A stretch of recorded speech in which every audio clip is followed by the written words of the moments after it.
organization, they attack people on all kinds of levels. I was one of the people who was targeted by COINTELPRO, but there were many, many others.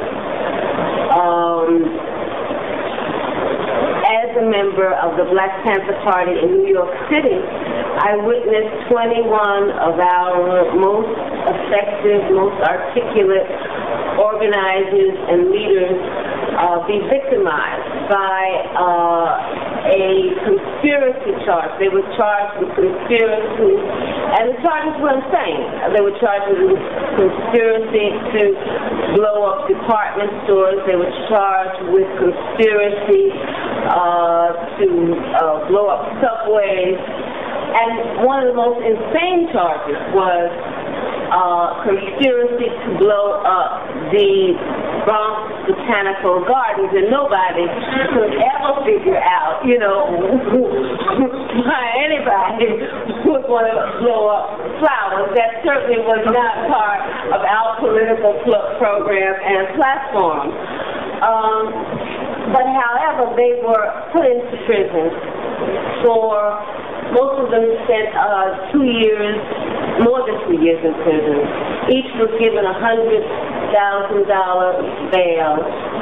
And what that did was to limit our effectiveness in organizing in our communities and make us have to spend a lot of our time, energy, and resources liberating our comrades instead of being able to effectively organize in our communities.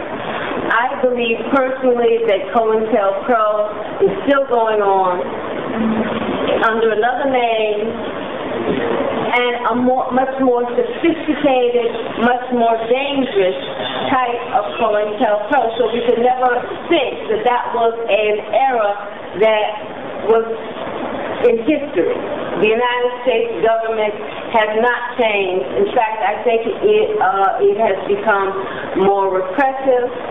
The number of people in prisons, I think, backs me up. The number of people that are killed by police backs me up. The number of names on computers backs me up. And the fact that Jesse Helms is on the Senate floor talking about arresting people for coming to a youth festival backs me up. So I think that as time goes on, it's more and more obvious that repression is one of the most frequent tools used by the United States government to smash anybody who is fighting for real justice, for real liberty, and for real freedom in the United States. In my case, I was targeted, as I said before, by COINTELPRO, and I was forced to go underground. I was forced to disappear. The police knocked down my door, took everything. I mean, they took my posters, my books, my records, my underwear, and I was, what they were looking for in my underwear, but they took everything as so-called evidence, and they tried to accuse me of aiding and abetting harboring fugitives. I decided that there were two choices. Either I could talk to the FBI and cooperate with the FBI, or I could disappear. At that time, I considered cooperating with the FBI an unprincipled act, because I thought, and I still think, that the FBI is not a tool to protect people. It is an instrument of repression, and specifically instrument of repression that targets people of color, oppressed people, and specifically African people who are oppressed in the United States.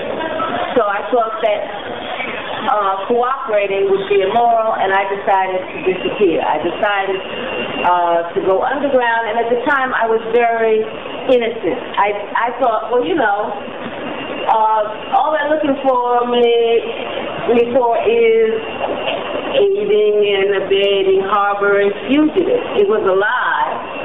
They never continued that charge. They never made that charge formal. But I thought, well, this is going to roll over. This is a passing moment.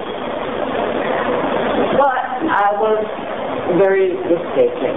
What happened was that the FBI and the New York City Police Department, their Red Squad, began to systematically feed news stories to the Daily News, to all of the New York City and national newspapers, creating this image of this woman that is this terrible person, that is this criminal, that is this murderer, that is this bank robber, that is this terrorist. And what they did was they took a photograph of a woman robbing a bank. They put my name under wanted, and they put that picture everywhere, in every bank, on the side of buses, on big posters like this, on the subway, everywhere. And what they were doing was creating the condition where any cop in the United States could shoot me down, had a license, I was like dead meat. And they came out and said, if we see her, we will kill her. And it wasn't just me. They did the same thing to many other people, and some of those other people are still in prison. In May 2nd, 1973,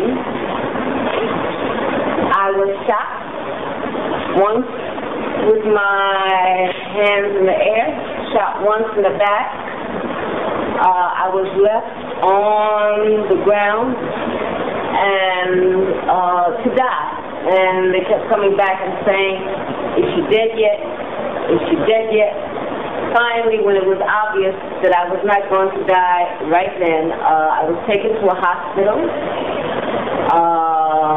where I was chained to a bed. I was beaten, tortured, kept incommunicado for 4 or 5 days. It seemed like 100.